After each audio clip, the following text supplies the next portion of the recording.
जो मान्छे आफ्नो हुन सक्दैन त्यही मान्छेको माया चाहिँ किन यति बढी लाग्ने हो क्या है भगवानले पनि के सोचेर यस्तो बनाउँछ जस्तो लाग्छ क्या जो मान्छे चाहिँ आफ्नो नसिबमै छैन आफ्नो खप्परमै छैन त्यो कुरा मलाई थाहा छ तर पनि त्यही मान्छेको चाहिँ एकदमै माया बढी लाग्दो रहेछ क्या यो चाहिँ ह्युमन नेचर नै रहेछ जो कुरा चाहिँ तपाईँले पाउन सक्नु हुँदैन त्यही कुराको आश बढी लाग्दो रहेछ क्या त्यही भएर आफूले आफ्नो फिलिङ्स चाहिँ सबैको अगाडि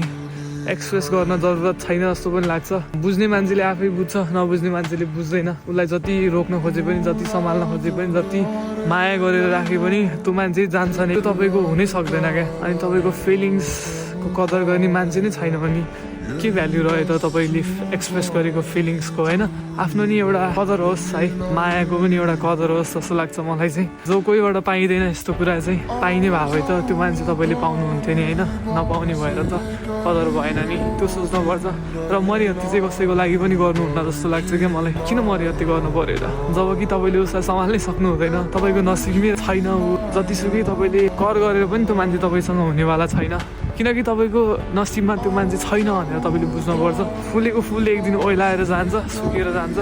त्यस्तै हो तपाईँको फिलिङ्स पनि एक दिन बिलाएर जान्छ त्यो मान्छेप्रति अब तपाईँले पाउनु हुँदैन भनेपछि होइन त्यो कुरालाई रहर पनि गरेर काम पनि छैन जस्तो लाग्छ मलाई चाहिँ त्यो भएर रहरै नगर्नु त्यस्तो कुरालाई मारिदिनु छोडिदिनु लाइफमा